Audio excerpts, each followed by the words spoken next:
Ito po yung mini teaching series for the month of December hanggang sa magpasko po. Meron po tayong 4 na messages. And sa Christmas narrative po ay maraming mga characters na nakasama. Pero ang karamihan, even Christians have no knowledge about these people. Yet these people po na napag-uusapan natin played a very important role sa istorya ng kapanganakan po ng ating Panginoong Hesus.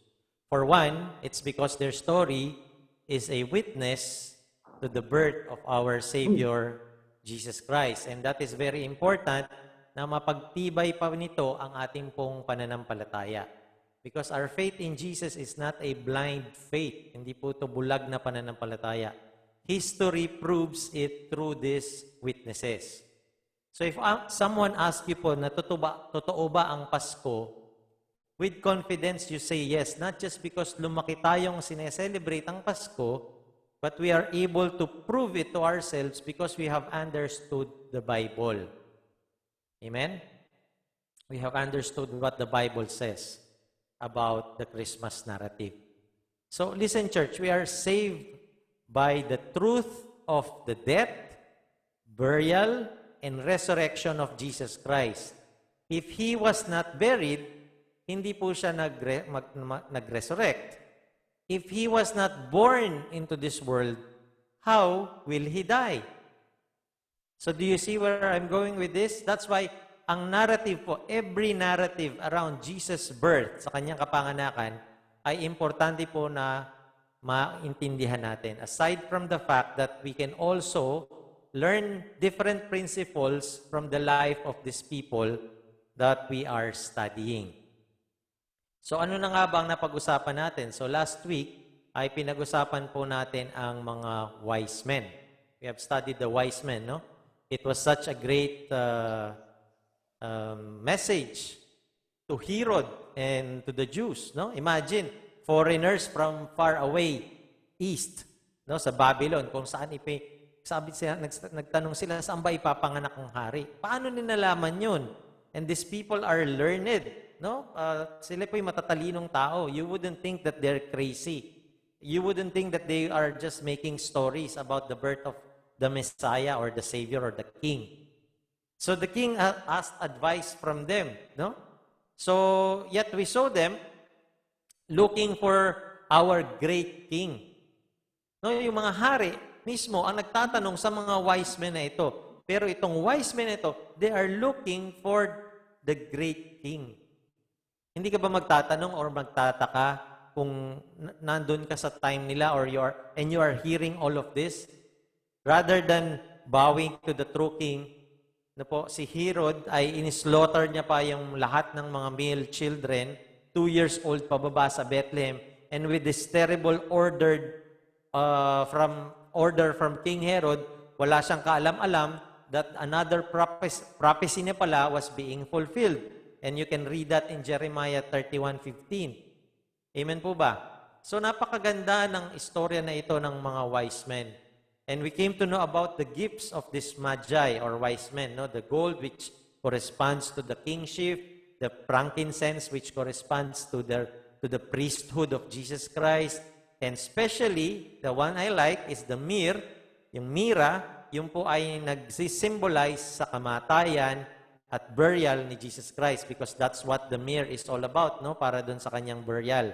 So, sa mga regalo pa lang ay kitang-kita na natin ang buhay ni Jesus Christ. Gold for being king, frankincense, yung insenso para sa kanyang sign of priesthood, he is our great high priest, and myrrh corresponds to his death kasi ginagamit ang myrrh sa kanyang death. And in fact, we have learned na yung kanyang kamatayan, nung siya'y pinako at ino-offeran siya ng sour wine na hinaluan ng myrrh, hindi niya tinanggap kasi alam natin na mayroon siyang medicated effect na parang anesthesia. Hindi niya tinanggap yun. Pero nung inalok siya ulit nang wala ng myrrh, yun tinanggap niya.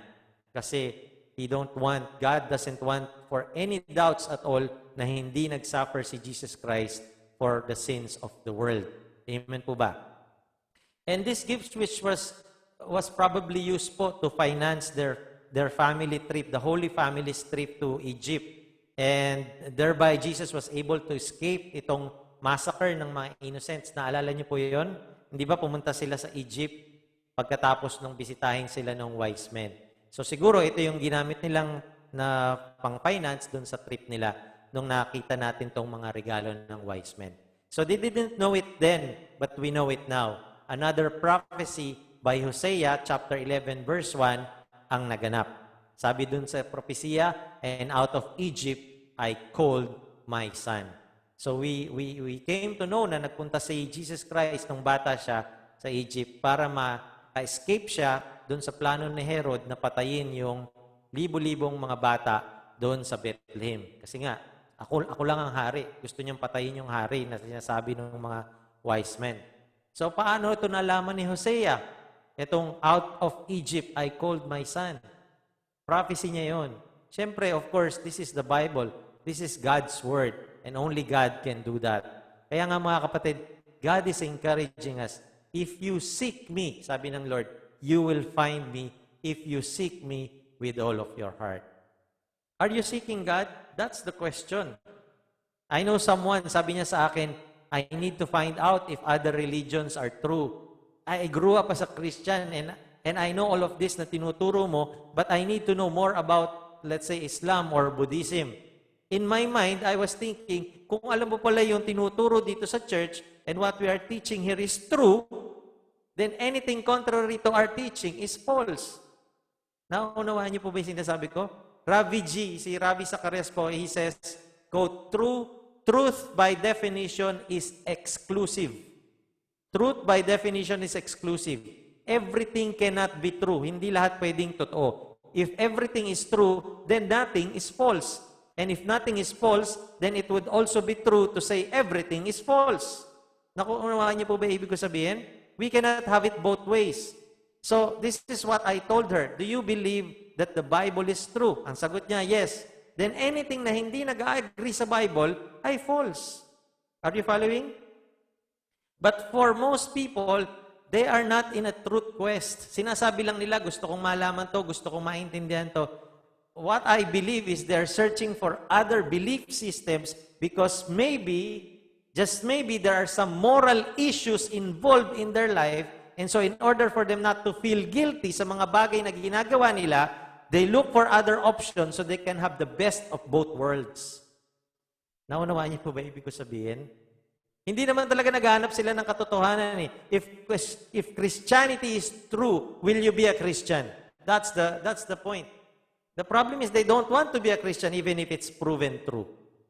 Kasi may mga moral obligations na involved. So what am I saying here, church, as an introductory words for you guys? The Bible is true, whether you believe in it or not. And this is exactly what we are proving here. Seeing the lives of these not so popular people, we can say that Jesus was born into this world. So sa pamamagitan ng mga buhay nitong taong pinag-uusapan natin, ay nalalaman natin at naunawaan natin na tunay nga na si Jesus Christ ay pinanganak dito sa mundo. Siya ay Diyos na nagkatawang tao. Amen po ba? So who's next in Behind the Nativity Scene series? Today, we will study the life of, hold your horse, ito na po, meron po tayong tinatawag na Team Kramer, kami, Team Chaka, no, si Tiago, tsaka si Iska. So ito po ang pamagat ng pag-uusapan natin. Team Elizac. Hashtag Team Elizac. Sino po ito? Familiar ba sa atin tong name na to? Si Eli, si Elizabeth, at saka po si Zacarias. Kaya Elizac. Okay, naunawaan, nasusundan? Familiar ba sa atin ang names na Elizabeth? Siguro ang kilala nyo si Elizabeth Oropesa, Elizabeth Ramsey, baka meron pa may crush kay Elizabeth Ramsey dyan, ano? Si Princess Elizabeth, no? But do we know the Elizabeth na mine-mention po sa Biblia? Familiar ba kayo kay Zacarias? Probably because of Saki Boy, yung anak po ng ating kapatid na si Sheila at ni Cliff. But the real Zacarias na na-mention po sa Bible, do we know him? It's not Zechariah, it's Zachariah. Zacarias. Who are these wonderful couples? Mag-asawa po sila. Let's find out, mga kapatid. But before that, let me give you the context of this whole story para mas maunawaan niyo po. How many of you have heard the 400 silent years? Amen? Mag-ano nga kayo? Hindi ba may parang marking dito sa ating ano? Anyway, just answer to yourselves. Ilan po sa inyo ang nakaalam sa tinatawag nating 400 silent years? Ito po yung tinatawag na intertestamental period or testamental period, sorry. Ito po yung period between the last book of the Old Testament, which is Malachi, and the New Testament, which is the Gospels, which are the Gospels. So let me show you in a chart para hindi po kayo, para masundan niyo po. So, ang time po ni Moses, it's around 1400 BC. So from Moses to Malachi, so Malachi po is around 400 BC. So nasulat ang Malachi around 400 BC. Now, ano yung tinatawag nating 400 silent years na wala pong, hindi po nangusap ang Panginoon? It's what we call the intertestamental period. So that is the period between Malachi and the time of Jesus Christ, nung naisulat po ang Gospel. Amen? So ang Malachi po started approximately 420 nung namumuno po ang mga Persians, sumunod ang Greeks, then sumunod po yung, alam natin sa history na yung Greeks may 4 na general under Alexander. No? Nung namatay si Alexander, naghari po yung 4 na general. So nandiyan po si Ptolemy, nandiyan yung sa Syria, yung mga Seleucid empires. And then nasako po ang Israel ng mga Seleucid. Ito po yung si Antiochus Epiphanes, napag-usapan po natin yan. This was the period around 164 BC hanggang sa 63 BC. Pumasok naman po ang Rome sa eksena. So sa panahon ni Jesus Christ, Rome na po ang ang namumuno. So from the period of 400 approximate BC to the time of Jesus Christ or to the time of the gospel was written, hindi po nangungusap ang Panginoon. Wala po siyang mensahe sa kanyang tao. There were books written but it was just a historical record. Kapag busy po, pabalik po ang bilang. Naunawaan po natin. We believe God has never spoken through any prophet in this period, although there were historical books written during this period. It was the book of Maccabees. Meron po tayong tinatawag na Macabeo 1 saka Macabeo 2. Pero hindi po natin ito kinoconsider na inspired. Hindi po natin ito kinoconsider na part ng Bible. Because meaning, we cannot use it as an authoritative scripture, although totoo yung nakasulat doon because it was history written. Now, after 400 years from Malachi, comes the New Testament, and finally, God broke His silence. It doesn't mean He is not at work, but again, God has spoken to His people through the gospel writings, particularly Matthew, Mark, Luke, and John. So oftentimes, dahil sa tagal ng panahon na wala tayong nadidinig sa Diyos, we feel na nakalimutan niya na tayo. But God doesn't forget His promise. For once again, God spoke. Ang sabi ng Bible, in the last days, God spoke to us through His Son. And now, we are about to see it again. And that's why, now we are in Luke chapter 1. At dito po, mababasa natin, if you have your Bibles open, just open it to Luke chapter 1, and we read from verse 1. It says, "Inasmuch as many have taken in hand to set in order a narrative of those things which have been fulfilled among us, just as those who from the beginning were eyewitnesses and ministers of the word delivered them to us, it seemed good to me also," sabi ni Luke, "having had perfect understanding of all things, from the very first, to write to you," sinong kinakausap niya dito, makikita nyo, "an orderly account, most excellent Theophilus." So Theophilus pa lang sinusulatan ni Luke, "that you may know the certainty of those things in which you were instructed." Now listen to me, church. Marami po ang nasulat tungkol sa buhay ni Jesus Christ, but Luke is assuring Theophilus na yung babasahin niya tungkol sa buhay ni Jesus Christ is accurate, orderly, verified sa mga witnesses na nakausap niya. Sino ba si Theophilus, by the way? Ang ibig sabihin po ng Theophilus ay lover of God. Yan po ibig sabihin ng pangalan niyan. Scholars believe that he is a Roman official who came to know Christ and trusted our Savior, and now, he is in need na mapalakas at mapagtibay po yung kanyang pananampalataya. He is a seeker, and he came to know the truth, and he needs to be instructed. Yung pong word na instructed dito sa verse 1 and following, makikita niyo po dyan na it is translated by the word catechumen. So, nadinig niyo na ba yung word na catechism? No, where we get the word catechism. Doon po galing yun yung word na instructed. So, anong ginawa ni Luke? Sumulat siya ng orderly and accurately account ng buhay ni Jesus Christ to Theophilus, address niya kay Theophilus, so he can be taught, para maturuan siya to be instructed.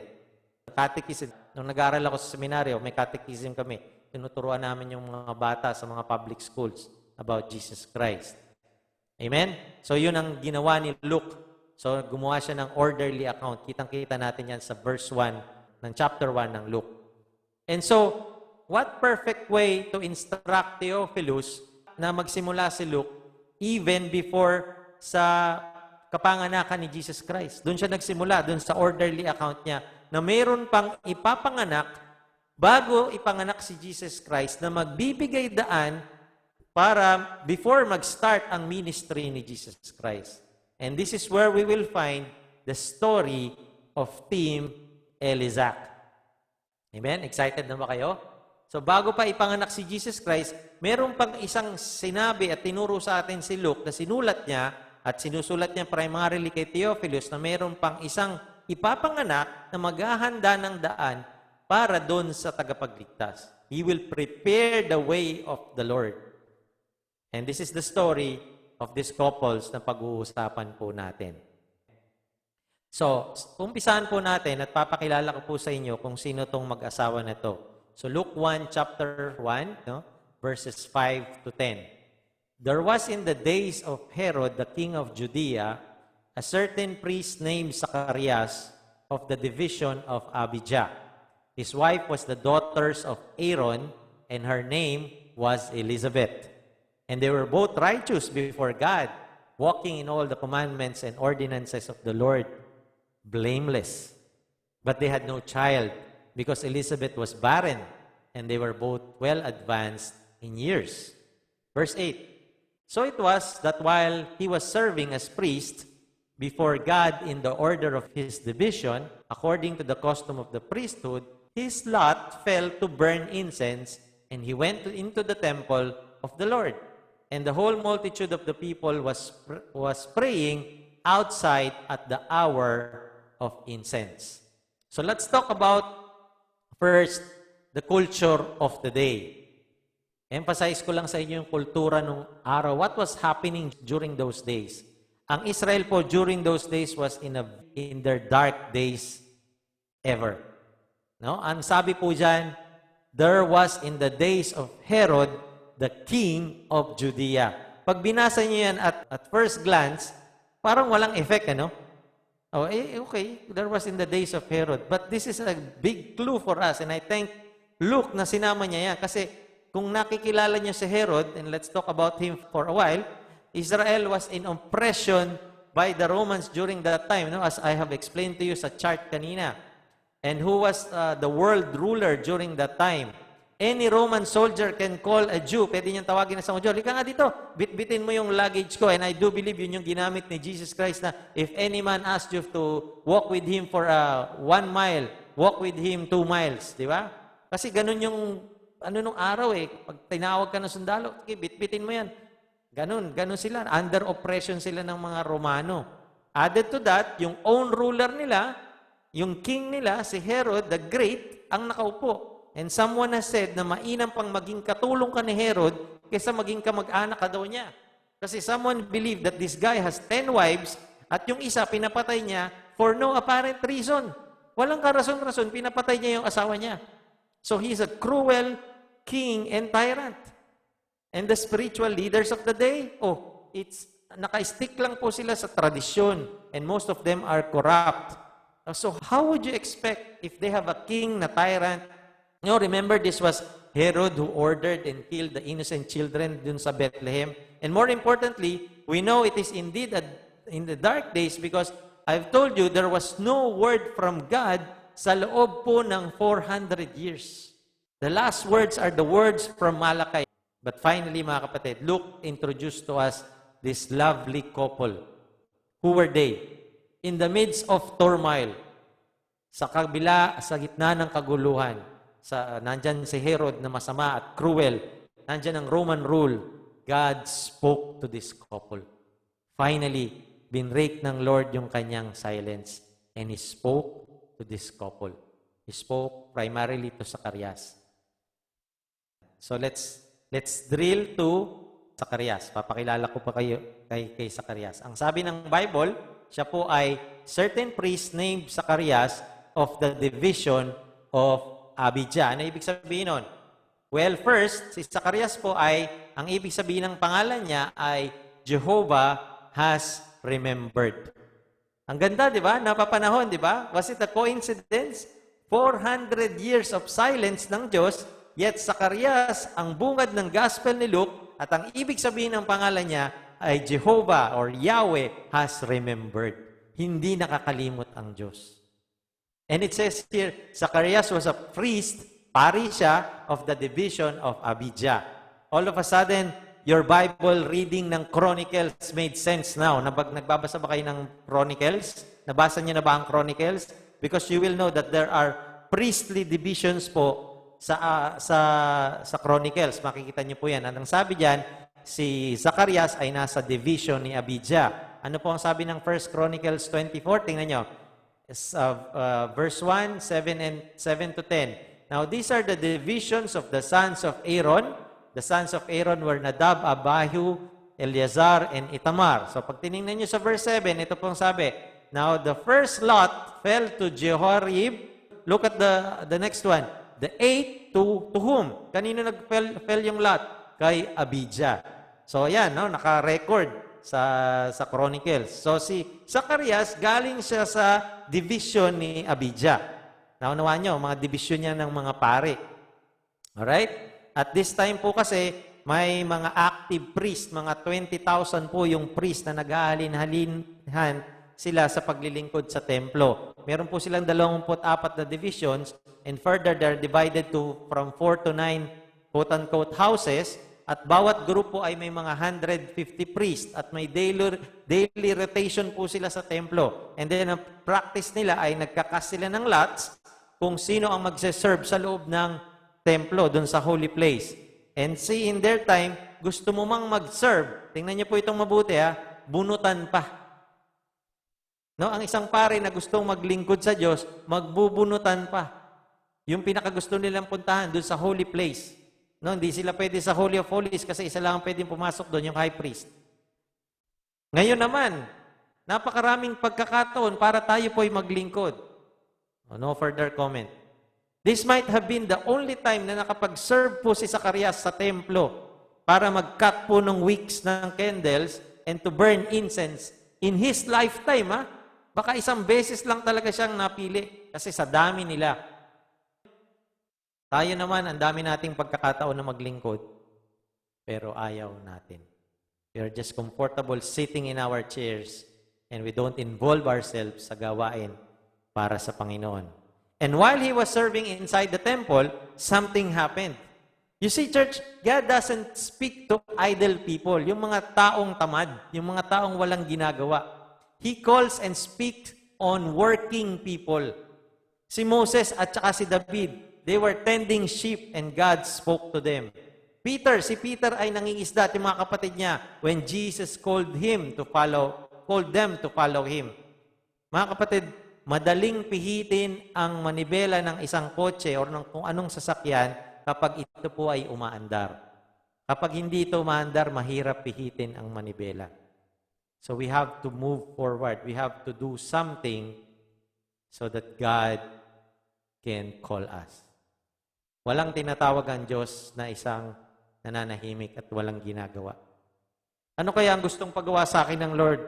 Well, start doing what you can. And let's do something. And then, we will hear from God. God will not speak to us kapag ang atensyon natin ay nasa Series 3, Episode 13. Kapag tayo, yung daliri natin ay busy sa kakascroll or kakapindot, whatever it is na pinipindot natin. Amen? So, si Zacarias, tinawag siya ng Diyos. Nangusap sa kanya ang Diyos. God broke his silence.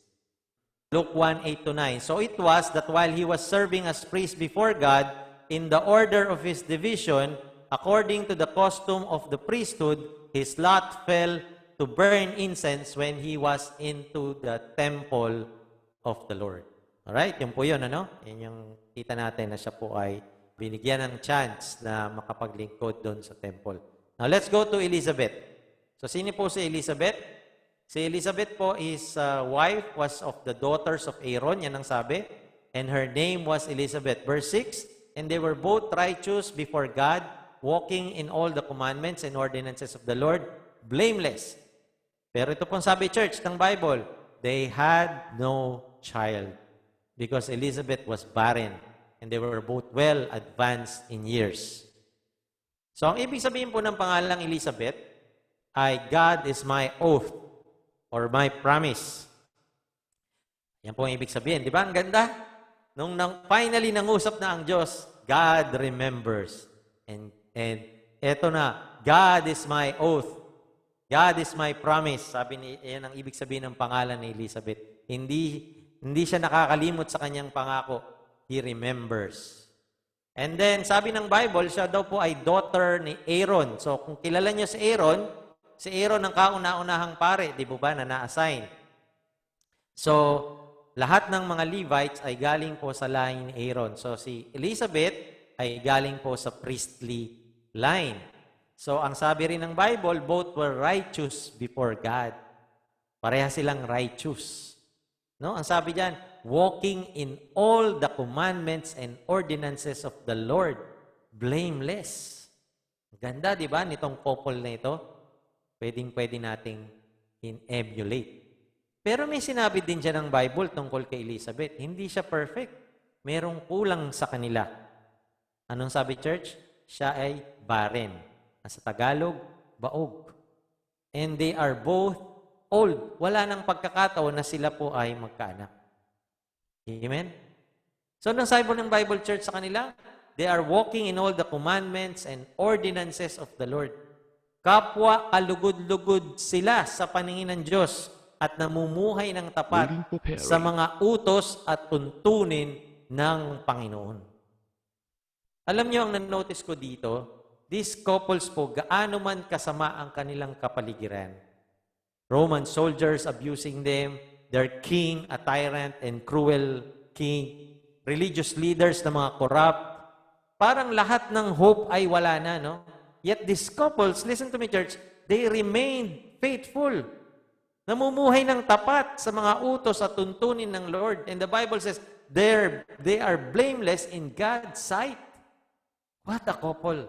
Living a life that's bright and shining in the midst of darkness around them. At tayo magko-complain ngayon, ang pandemic, walang ganito, kulang sa ganyan. Can you imagine their situation during that time? Pero ang sabi, church, nagpatuloy pa rin sila sa paglilingkod at namuhay sila ng kalugod-lugod sa Diyos. May I tell you something, mga kapatid? Holy and righteous living does not guarantee that you will have everything you want. Ang pamumuhay ng isang banal na pamumuhay at righteous ay hindi po yan garansya.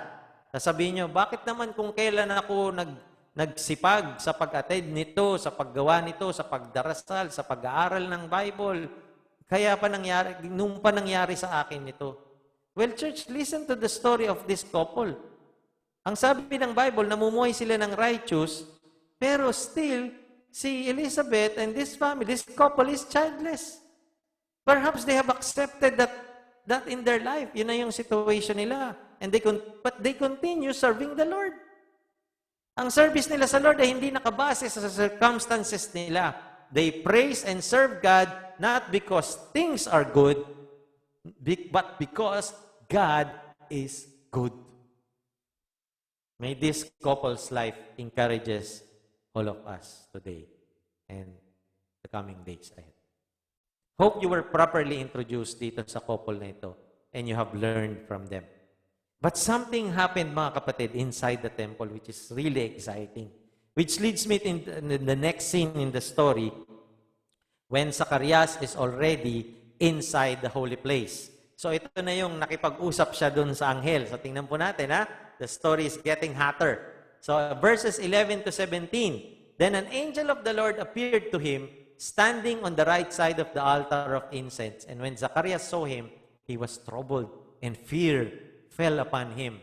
But the angel said to him, "Do not be afraid, Zacarias, for your prayer is heard, and your wife Elizabeth will bear you a son, and you shall call his name John.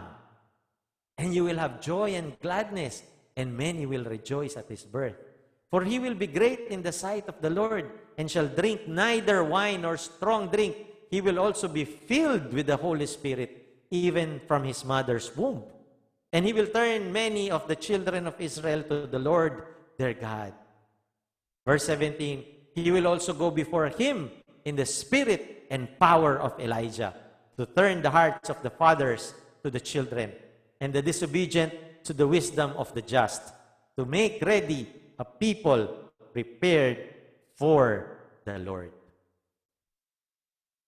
I don't know about you, mga kapatid.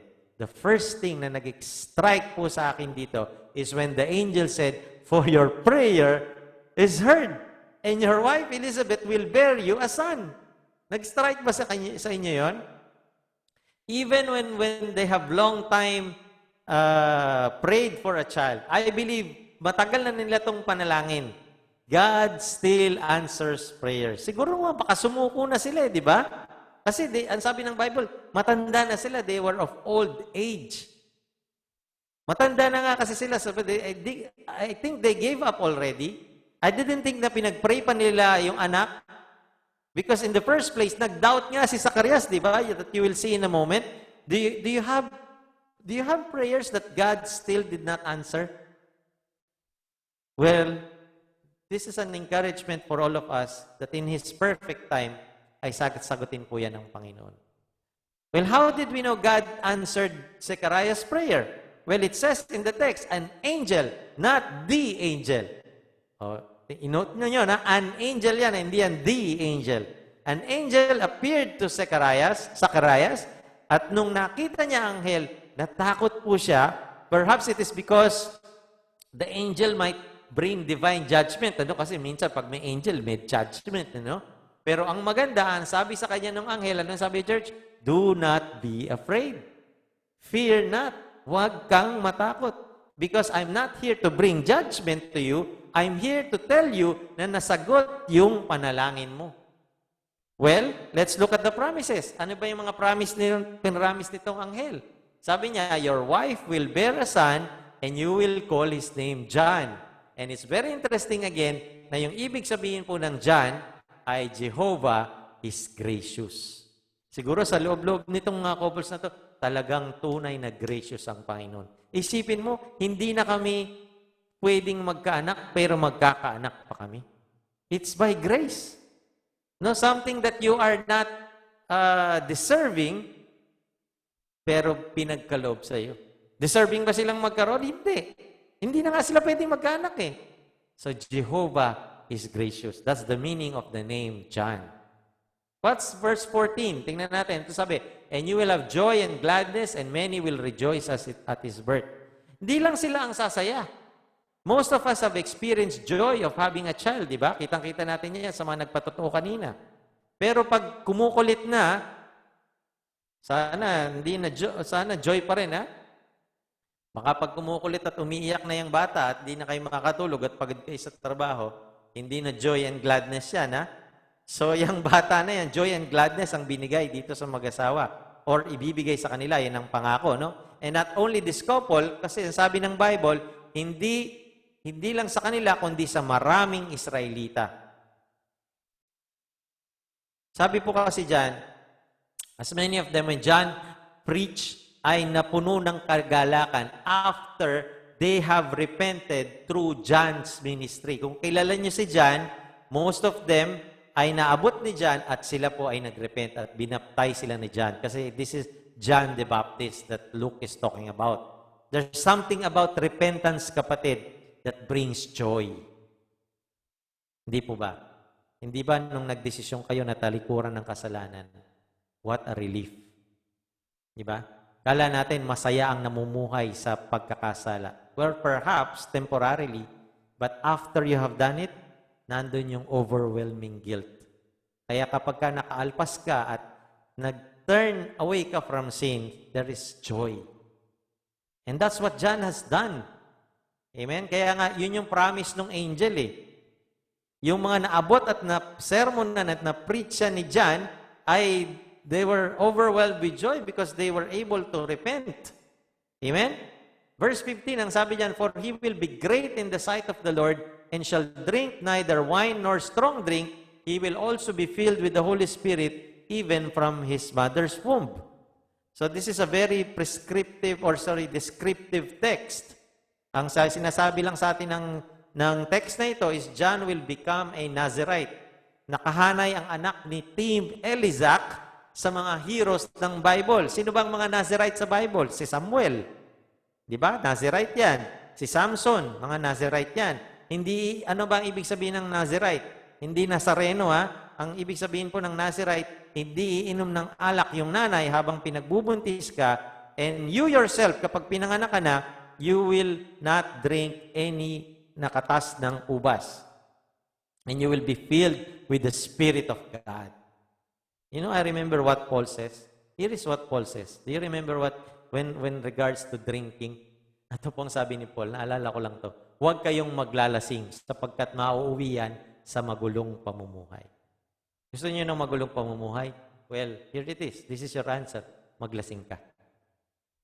Ano sabi? Sa halip ay dapat kayong mapuspos ng Espiritu. Hindi Espiritu ng alak ang papapunuin natin sa sarili natin, kundi Espiritu ng Diyos. Amen? That's a Nazirite. Puno yan ng Espiritu ng Diyos. What's verse 16? Ano sabi? "And he will turn many of the children of Israel to the Lord their God." Did this happen? Absolutely. Naniwala ako that when John preached, he preached with authority. No, nung lumaki na siya at nag-preach na siya itong anak ni Zacarias at ni Elizabeth, he is not very apologetic sa kanyang mga sinasabi. He is very confrontational when it comes to sin. Pag nakita ka ni John, kukumprontahin ka niya pag alam niyang makasalanan ka, and he has evidence for that. Hindi siya judgmental, pero iko-confront ka niya. And he does this not in a judgmental way, kundi para makapagsisi ka, I believe, in a loving way, para manumbalik ang tao sa Diyos. How did you know that, Pastor? Well, one of this confrontation na ginawa niya is actually with the king. And ni-record yan ni Luke sa atin. Alam lali po yun? Luke recorded it for us, kung paano si John po ay at the expense of his own life, and he didn't care. At one time, ni-rebuke niya po itong hari, itong si Herod the Tetrarch. Ito po ang sabi ng Bible Church, Luke 3 verse 19. Si Herodes naman, na pinuno ng Galilea, imagine pinuno, ay pinagsabihan din ni Juan dahil kinakasama niya ang kanyang hipag na si Herodias at dahil sa iba pang kasamaang ginagawa nito. Dahil dito, ano nangyari kay John? Pinabilanggo ni Herodes si Juan at ito'y nadagdag pa sa mga kasalanan ni Herodes. Did you see that? Nakita niyo yung confrontation ni John sa kasalanan? Sabi niya, ikaw, Herodes. No, pag napanood niyo nga ito, pag marami kong mga version na napanood nitong story na ito, talaga binanatan niya si Herodes eh. No, yung kinakasama mo si Herodias, hipag mo yan eh. Bakit kasama mo? Asawa ng kapatid mo yan ah. Ganon katindi si John, mga kapatid. Kaya marami, palagi ko, marami I believe that turned to the Lord their God. They were convicted. Parang si Billy Graham, no? Pag nagsasalita, parang pakiramdam mo, sobrang sama mo, di ba?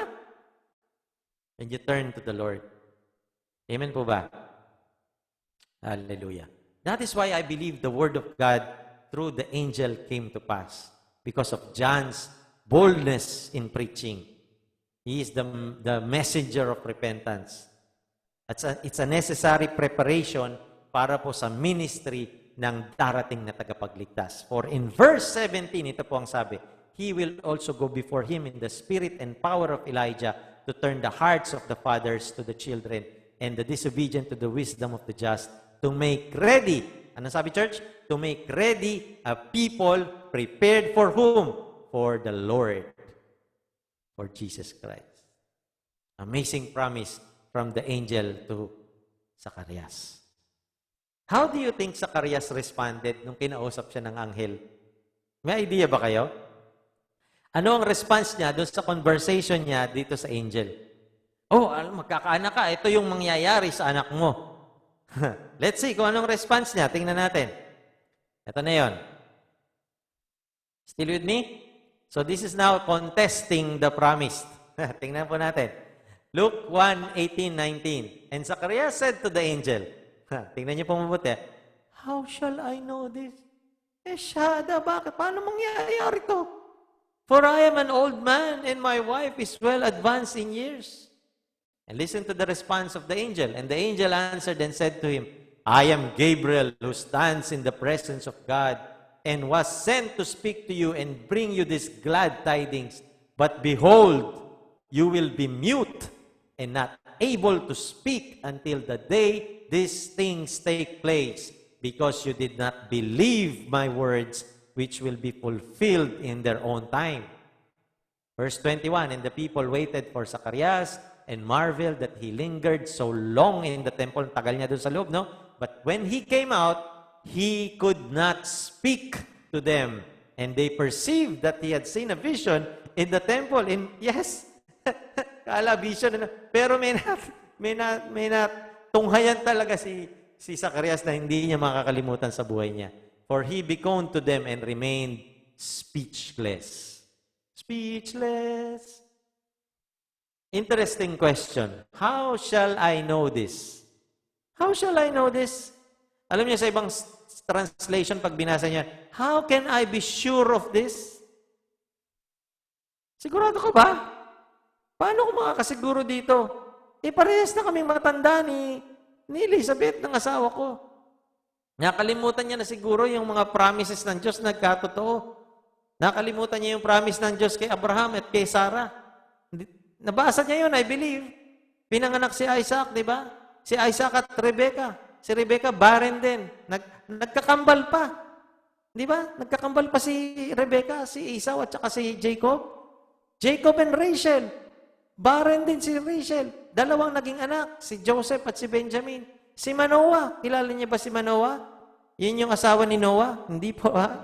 Si Manoah po and his wife. Si Manoah ang tatay ni Samson. Hindi nabanggit yung pangalan ni Manoah, napag-aralan natin yan. Kaya lumabas si Samson. Barren din yung asawa ni Manoah. Hannah and Elkanah, ang magulang ni Samuel. Si Hannah, di ba?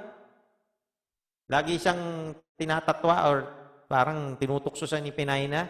Kaya nagdasal siya sa Lord. Sabi niya, pagka ako'y bigyan niyo ako ng anak, iaalay ko sa inyo, i-offer ko sa inyo. Lumabas si Samuel, ng anak siya. Nakalimutan niyan lahat ni Zacarias. It's quite interesting kung bakit nagpakilala ang anghel po kay Zacarias. The angel said, sino daw yung angel na yon? Itong sabi ng text, church. I am Gabriel. Alam niyo yung salitang Gabriel, it came from the word GBR, Gabor. And then dinagdag ng El. Gabriel, Gabor, Gabriel. Yung ibig sabihin ng GBR, Gabor, means strong one. So as pag yung El is God, so a strong one from the Lord, a strong one from God. The strong one of God. Yan ang ibig sabihin ng Gabriel. I am the strong one of God. Bakit hindi ka naniniwala sa akin? Hindi mo ba ako nakikilala? I am the strong one of God, Gabriel. Probably he was inciting, I am the same angel na sumagot sa prayer ni Daniel. At ang dalang-dala ko ay mensahe galing sa Diyos. Kung anong sasabihin ko, sinabi to ng Diyos at ito'y matutupad. And you're telling me, how can I be sure of this? And because Zacarias didn't believe what God says, ano sabi po sa verse 20? But behold, you will be mute. Ano ibig sabihin ng mute? Pipi. And not able to speak until these things takes place. Naunawaan po natin. Why? Because you did not believe my words, which will be fulfilled in their own time. Ang response po ni Zacarias, sa promise ng Lord through Gabriel was that of unbelief. And unbelief is something that God cannot accept. Hindi po kayang tanggapin ng Diyos ang ating pong unbelief. Without faith, ang sabi po ng Bible, it is impossible to please God. Hebrews 11:6. Zacarias was really questioning. Alam niyo yung question niya? Yung abilidad ng Diyos to fulfill His own word. And naisip siguro ni Zacarias is yung instead yung salita ng Diyos, ang namunini sa kanya is yung physical limitation niya na maghihinder sa Almighty God. Pero bago natin i-criticize si Zacarias, let us look in our own mirrors today, mga kapatid, mamaya, bago kayo matulog. Church, faith is blessed, but unbelief is judged. Kaya po napipi siya, possibly deaf, possibly hindi na rin siya makadinig until ma-fulfill yung salita ng Diyos. And here's an interesting word from Paul. You know what Paul says? 2 Corinthians 4:13. And since we have the same spirit of faith, according to what is written, I believe and therefore I spoke. Listen to that, church. I believe and therefore I spoke. We also believe and therefore speak. Paul says, naniniwala ako, kaya ako nakapagsalita. Zacarias says, I did not believe and therefore I was not able to speak. Think about that for a moment. Do you really believe in Jesus Christ? Maybe, just maybe, we can't speak about Him because we really don't believe Him. Pag-isipan po natin yan. There was an interesting story recorded by Mark about a father who brought his own son who was also mute. Ang sabi ng Bible, he has a mute spirit. Notice the context. It is also about belief. Let me read to you the verse. It's in Mark 9:23-25. Jesus said to him, if you can believe, all things are possible to him who believes. Immediately the father of the child cried out and said with tears, Lord, I believe. Help my unbelief. This ought to be our prayers, mga kapatid. Ito po sana ang ating panalangin. Lord, tulungan niyo ako sa aking hindi pagdiniwala sa iyo in my unbelief. Can we all say that out loud? Lord, help my unbelief. So what happened was, nang umalis po siya sa holy place, itong si Zacarias, he was not able to give the priestly benediction. Yan po kasi yung sinasabi sa Old Testament, yung mga pari na yan, paglabas nila, nagbine-bless nila yung mga taong nasa labas. It's in Numbers chapter 6 if you want to find out. Siguro gusto niyang i-share yung good news, pero hindi siya makapagsalita. Siguro naghahanap siya ng signs kung magkakatotoo nga ang promise ng anghel, and he will have to live with that personal sign na binigay sa kanya for the whole 9 months. Paano ba ito mangyayari? Ayaw mo maniwala, ito sign. Hindi ka makapagsalita. Until manganak yung asawa mo. It's a very clear sign na hindi niya makakalimutan sa buhay niya.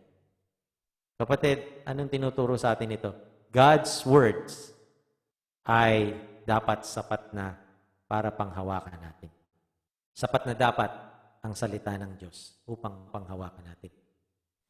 Huwag niyong panghawakan yung salita ng pastor o ng pare o ng ministro. Panghawakan niyo yung salita ng Diyos. Now, if the pastor or priest is saying something about the Word of God and it speaks to you as well by the Spirit of the Lord, kasi i-confirm yan ng Spirit mo eh. And then believe that because it's the Word of God. Amen? Pero kung salita lang, payo lang, opinion lang, huwag yung nakagawian lang, huwag. May power po ang salita ng Diyos, mga kapatid. Amen? And we have to believe. God said it, I believe it, that settles it. Wala nang pagtatalo. Now, kapatid, we don't want to end this story on such a depressing note.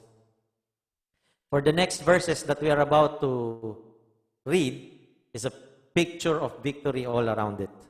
And this is the last, number 4, the conception of Elizabeth. Verse 23-25, it says, So it was as soon as the days of his service were completed, Yung service niya po kasi 10 linggo yan ni Zacarias doon sa templo, that he departed to his own house. Now, after those days, his wife Elizabeth conceived, and she hid herself 5 months, saying, Thus the Lord has dealt with me in the days when he looked on me to take away my reproach among people. Siguro po mga kapatid, hirap na hirap si Zacarias for that week. You know why? Para kumpletuhin niya yung kanyang service sa templo. Not only because pipi siya that time, because hindi na siya makapaghintay siguro na sabihin sa kanyang asawa pag uwi niya sa kanyang bahay. No? We saw here that God kept His promise and Elizabeth conceived a son kahit matanda na siya. Anong sabi ng Bible Church? Jeremiah 32:17. Lord God, behold, you have made the heavens and the earth by your great power and outstretched arm. There is nothing too hard for you. Namnamin niyo pong mabuti yan. There is nothing too hard for you. Yan ang sabi ni Jeremiah. The God of Team Elizak and the God of Jeremiah is our same God because He never changed. There's nothing too hard for Him. Kaya nga mga kapatid, if we just believe Genesis 1:1, marami sa ating mga pinoproblema ay mariresolve. He will take away all our reproach. Ano bang sabi ng Genesis 1:1? In the beginning, God created the heavens and the earth. And if God created the heavens and the earth, is there anything too hard for Him? What a promise from the Lord. Not only was she going to have a son, but hear me, church, the birth of her son was evidence na ang Mesiyas ay darating. All of a sudden, nagkaroon ng liwanag sa madilim na sitwasyon ng mag-asawang ito at ng bansang kanilang pinangakuan ng Diyos. The promise of God through angel Gabriel came to pass. Seems like parang no big deal naman, ano? But if you know your Bibles, this is what the prophets have predicted. Ito po ang pinredict ng Bible, ng Old Testament, as we will learn later. And bibisitahin lang natin yun, mabilis lang. Nang bumisita po si Mary kay Elizabeth, the baby leaped sa womb ni Elizabeth. After nabatiin ni Maria sa Elizabeth, and she was filled with the Holy Spirit. But more than this, marami pa pong pinakita ang Diyos sa atin dito sa mga propesiya patungkol sa istorya ng Team Elizak. Number 1 prophet on the list is the prophet Isaiah. Ito ang kanyang prophecy, Isaiah 40 verses 3 to 5. Tingnan niyo pong mabuti. Isaiah was written 700 years before Luke was written. Ito pong sabi ng Bible Church, the voice of one crying in the wilderness, prepare the way of the Lord, make straight in the desert a highway for our God. Every valley shall be exalted, every mountain and hill brought low. The crooked places shall be made straight, and the rough places smooth. The glory of the Lord shall be revealed, and all flesh shall see it together, for the mouth of the Lord has spoken. Alam niyo po ito kung sino tinutukoy ni Isaias na mag-prepare ng way ng Lord at mag-prepare sa mga tao para prepare sila para tanggapin ang Mesiyas? Sino ang tinutukoy dito ni Isaias, kapatid? Ito ang fulfillment na nasulat sa Matthew chapter 3, verse 1 to 3. And Jesus Christ Himself ang nagsalita po dito. Tingnan niyo pong mabuti. In those days, John the Baptist came preaching in the wilderness of Judea, saying, Repent, for the kingdom of heaven is at hand. For this is He who was spoken by the prophet Isaiah, saying, The voice of one crying in the wilderness, Prepare the way of the Lord, make His paths straight. Nakita niyo yung sinulat na Isaiah? Kita niyo dito? Tingnan niyo sa mga screen niyo. Prepare the way of the Lord. And then sabi ni Jesus Christ, For this is He who was spoken by the prophet Isaiah. So, sinong tinutukoy ni Isaiah, kapatid? Si Jesus Christ mismo ang nagsabi, For this is He who was spoken by the prophet Isaiah. Sino siya? Sino ba ang nag-preach ng repent for the kingdom of heaven is at hand? Sino yon? In those days, si John the Baptist came preaching. Did you see that? Paano prepare ng way ang Lord? And the answer is baptism. Si John po ay nag-preach ng, he is the messenger of baptism, kaya John the Baptist siya. Yun ang ginawa niya. Yung mga Gentiles kasi nung araw, para sila ay matanggap sa Judaismo, ang ginagawa nila, binabaptize nila ang Gentile proselytes. Yung mga hindi Hudyo na gustong mag-join sa Judaism, binabaptize nila yan. Many believed John's message and were baptized by him. So, hindi lang yan ginamit sa mga Gentiles, ginamit din yan ni John para sa mga kapwa niya Hudyo.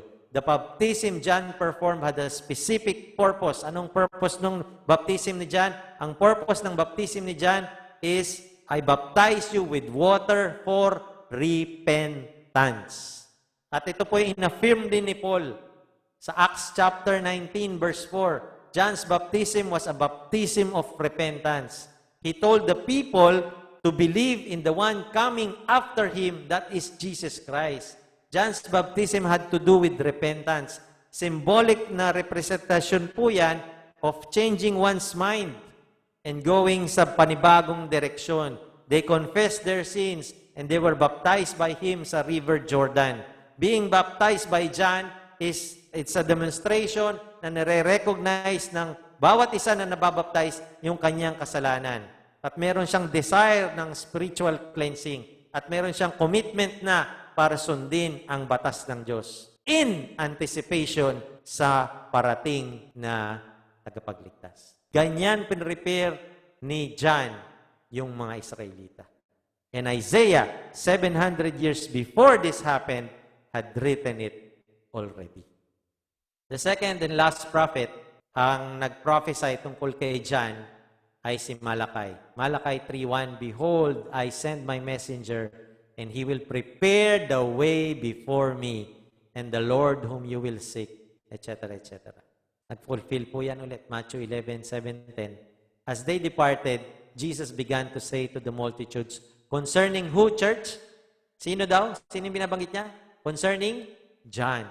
For this is he whom it is written, Behold, I send my messenger before your face, who will prepare your way before me. John was prophesied this time sa book ni Malachi. And Jesus said it himself, kung sino ang pinatutungkulan ni Malachi, si John. And John was being promised now dito sa istoryang pinag-aaralan natin. Magkakanak ka ng isang lalaki, pangalanan mo siyang John. Sabi ng angel kay at nanganak nga sa Elizabeth. Napakagandang pangako kay Zacarias at kay Elizabeth. Their son was born to prepare the way of the Lord. Meron pang isa sa 4 verse 5 ng Malachi. Behold, I will send you Elijah the prophet before the coming of the great and dreadful day of the Lord. Yan po yung nangyari. Na-fulfill din yan. Sinabi rin ni Mateo sa 11:12-14. And from the days of John the Baptist until now, the kingdom of heaven suffers violence, and the violent take it by force, for all the prophets and the law prophesied until John. And if you are willing to receive it, he is Elijah who is to come. Nakita niya yan? Ang sabi ni Jesus Christ, he is Elijah who is to come. Sino binabanggit niya? Si John the Baptist. Sino nang banggit nun? Many years before, Elijah the prophet, before the coming of the great and dreadful day, sabi ni Malachi. Another prophecy from Malachi. Nagkatotoo. Si Jesus mismo nagsabi. How can it be true that John was Elijah, the great oral prophet of Israel, who lived 800 years before John did? Paano mangyayari yun? Sino ba siya? Siya ba talaga si Elijah? No.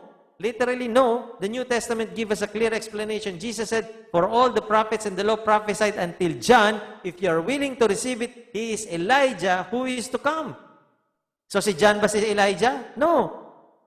Yes, in spiritual sense, but not literally. He was not Elijah reincarnated as some have fantasized. Anong sabi sa Luke 1:17? Tingnan niyo po.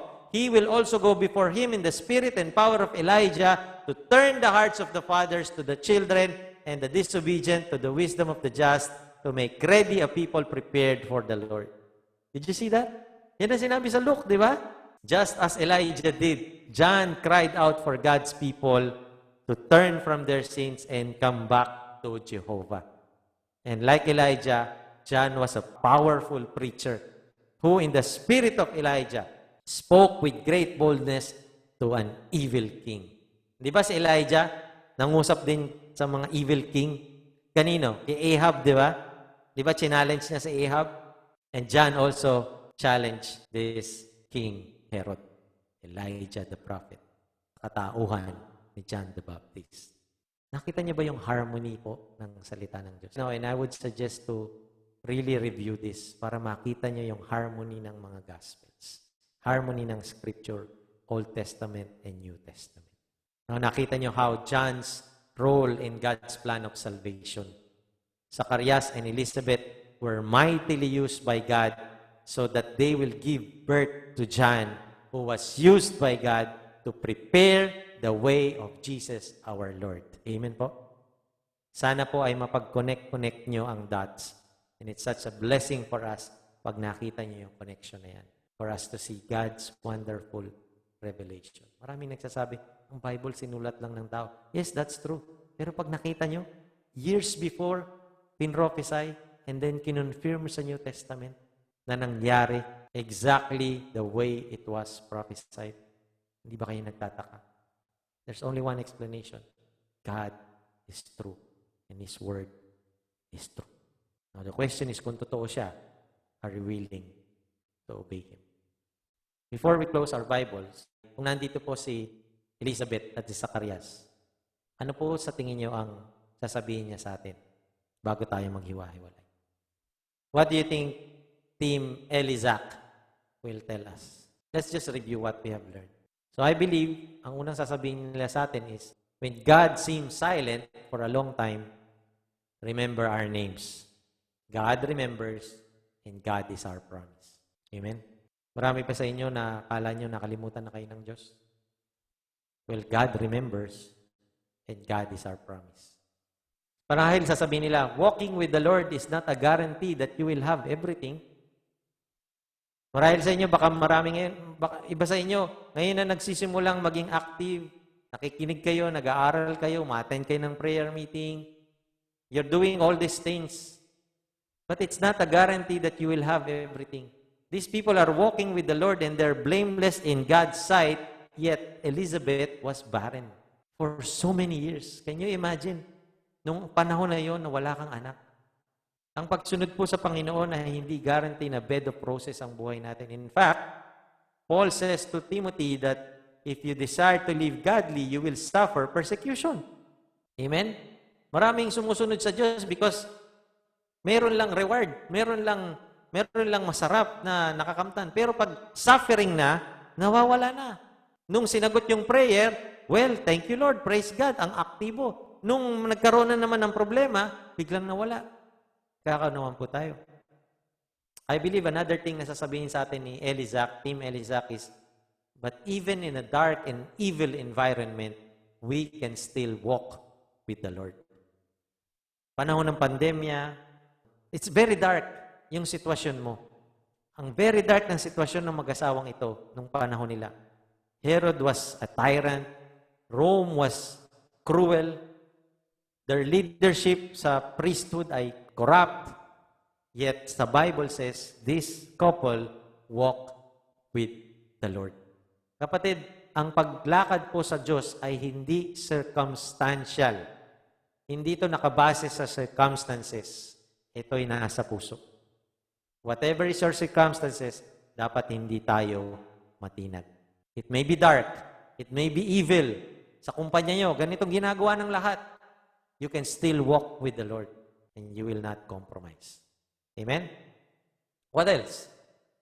God will not accept your unbelief. Kaya ang message sa atin ni Team Elizac, faith is blessed and unbelief is judged.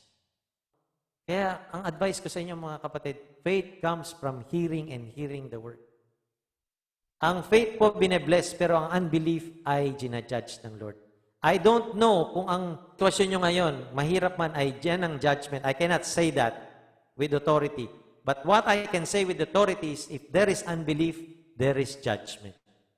I don't know if that particular nakahirapan na nararanasan natin is that judgment for that particular unbelief. I cannot say that. What I can say is, any unbelief natin ay mayroong judgment. God called us to give cheerfully. and we don't believe that, that will be judged. Hindi nyo alam, kinukuha na pala ng Diyos in another way, but you don't have the privilege to give it to Him. Naunawaan po natin. Another promise, sabi ni Team Eliza, there's nothing too hard for the Lord. His words are enough. We don't need a sign. Lord, bigyan niyo naman ako ng sign. No? Pag ang uwak ay pumuti, siguro yan na yung time na mag-aasawa ako. Nangihingi ka ng sign. Salita lang ng Diyos, enough na. Basahin mo ang salita niya, kapatid. Hindi mo kailangan ng sign. Basahin mo yung salita niya. At humingi ka ng wisdom sa Kanya kung paano mo yan ma-apply sa buhay mo. And there's nothing too hard for the Lord. Amen? And finally, sabihin sa atin siguro in the Team Elizac is, our family is a witness. Saksi kami sa darating na Mesiyas. Ito ang pinakamahalaga, church. Our son preferred his way as the scripture had predicted. Ang anak naming si John, ito, papanganak ko na siya.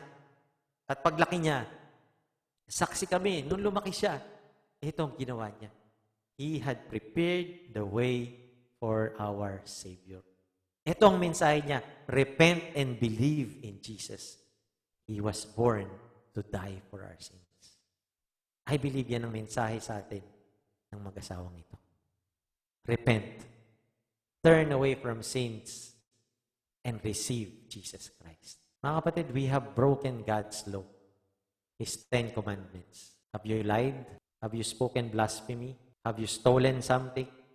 Pag nakakita ka ng babae na hindi mo naman asawa, may naisip ka bang lustful dun sa babae or dun sa lalaki na nakita mo? That's adultery. And those are just 4 or 5 of the commandments, and we have broken them. If we face the judge, we will be sent to prison. Tama? Kung pagbabasihan ng pag-break natin ng law ay yung 10 commandments, 4 pa lang yun na nabanggit ko. And we are guilty of that. We will be sent to prison. But, kapatid, Jesus was the one who took the punishment and He paid the fine. Sabi ni John, repent for the kingdom of God is at hand. Have you repented? We are guilty before the judge. And the judge can let you go. That's the good news. Even though guilty ka, legally He can let you go because someone else has paid the fine. Yung penalty, may nagbayad. God can let us walk freely. He is the judge. He is the eternal judge. Though we are guilty, Jesus paid the fine. He took the death sentence from us, and He can dismiss our case because Jesus was the one who died and rose again from the grave, defeating death. My question to you is, have you repented? Have you turned away from your sins sincerely and you trusted in Jesus Christ? You have to trust Jesus Christ just like you will trust a parachute. Sino po nakakita na ng parachute dito? Why would we put a parachute? Tanong ko sa inyo, bakit ka magsusot ng parachute? Ano ang motive mo? Bakit ka magsusot ng parachute pag nasa aeroplano ka? Para hindi ka mamatay, tama? And so our motive is fear. We have this fear of death. We have this fear na mababagsak tayo at masisira tayo and we will be crushed, madudurog tayo. So fear is both our friend and enemy. So what I want you to do is to think of that fear as your friend and not your enemy. It is a terrible thing po na mamatay tayo ng makasalanan and God will punish us. So use that fear, kapatid, to motivate you to ask His forgiveness and mercy so that you will be saved. And I believe He will do that. I believe with all of my heart. John prepared the way for this Savior. Napakagandang istorya po. My question to you is, are you willing to believe? Use that fear of death. Motivate yourself na lumapit sa Diyos para ikay maligtas. Amen? Tanggapin mo siya ngayon. Why don't you do that today? Today is the day of your salvation. Amen?